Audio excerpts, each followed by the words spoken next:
I've always been interested in jazz. I'm a classically trained musician. But one of my former lifetimes, I lived in Manhattan, and there's a church in Manhattan called St. Peter's. It's a Lutheran church, and it's in the basement of a building. And they had a regular jazz vespers there, and I went, and I enjoyed it very much. And it wasn't a vesper service in the sense that we try to do vespers here, which is the actual liturgy. We try to stay as close to the liturgical plan as possible. But it was an opportunity for jazz musicians to express their spirituality in that setting, in a church setting. It was, their idea was that, folks who play jazz are generally speaking working pretty hard at 3 o'clock in the morning on Saturday. It gets kind of tough to get up in the morning and go to church. So they had the service at a time when it was convenient for them.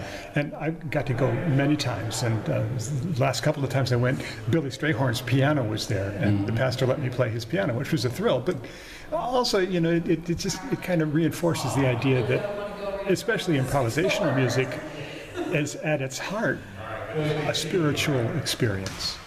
We as a jazz musician, we practice and we try to honor our craft and improve our skills. But when you get right down to it, what happens when you're playing is, I don't know, it's hard to describe, because you're thinking and you're trying to create, but there's also a part of you that just has to let go.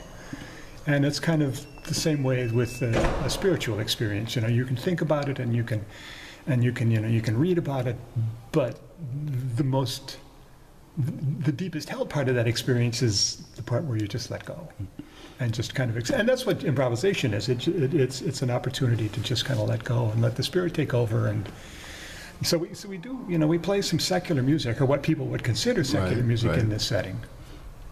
But I think that it's made sacred by the fact that it's here. Right. So what made you want to start here in Maryland? You were in New York, and then you came. Actually, my wife and I moved here from Atlanta, I was actually retired, and I was looking around for something. An excuse to practice is what I wanted, and I ran into this church was looking for an organist, so I started here as their music director 3.5, 4 years ago. And in the interview process, we were talking about some things, and I had done jazz vespers before, and I've written a lot of psalms, and I kind of like a jazzy, approach. And so I said, we should try it here. And they went, oh, what a great idea. Yeah.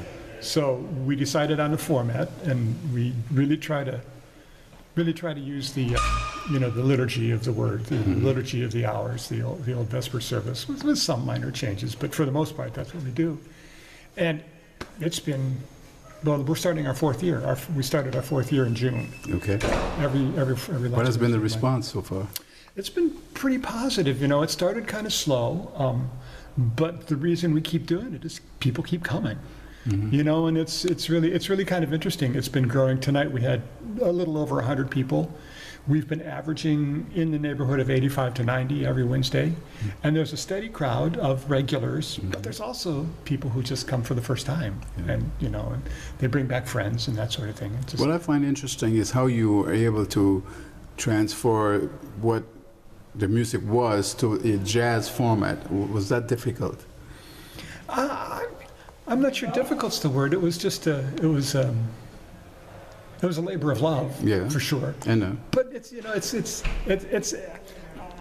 Duke Ellington, I think, said it best. He said there are two kinds of music. There's good music and there's bad music. Okay. And style is the clothing that music wears. And when you come to church on Sunday morning, you come in your tie, and the style of music that for that setting is different than what we do here. And we just put on different clothes. It's just, we try to, and the rhythms are exciting and fun, and, So you get a shroud, you get enclosed with some kind of spirituality when you're writing the music? I think so, but, it's almost like when you're playing, you just sort of have to let go. You can't really, I can't sit down and say, okay, I'm going to write a sacred song now.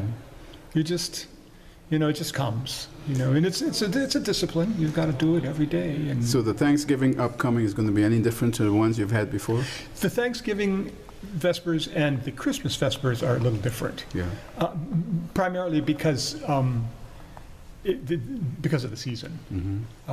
It's similar. The Christmas one is a lot of Christmas music, of course, but we try to be true to the Vesper service as much as we can, in the context of the season and what folks want to hear. I mean, we will take requests. We'll do. So you're going to keep it like this all the time, or are you open for bigger things, or? I mean, as far as I'm concerned, I'm satisfied with the way it is. They're talking about doing more frequent ones. Yes. I don't know. One of the things about it is that it has you have to build. I hesitate to say an audience, but you have to build a congregation. Let's say. Right. Of folks who, first of all, who enjoy improvisational music, who want to hear that kind of music, performed. And what about the musicians? You get the same musicians all the time, or? Usually, we have Rhonda, the singer, is the Rhonda and I are kind of the core of the group. Okay. The tenor player Seth Kibel and the bass player Bob Abbott are the regulars, but we use other folks. I've got probably 8 or 10 musicians that I call on if Bob and Seth can't make it. They're my first call. Yeah. But we have, there's a lot of different musicians. One of the things that we wanted to try to do when we set it up was to keep it consistent, so that when folks decided they wanted to come, they sort of knew what they were going to get. That there was a sense of continuity from one. Well, you seem to enjoy this immensely. Oh, I do. It's great fun. It's great fun. It really is an outlet for me. I mean, I'm retired, so I'm not doing a lot of playing anymore, and it's an excuse to practice.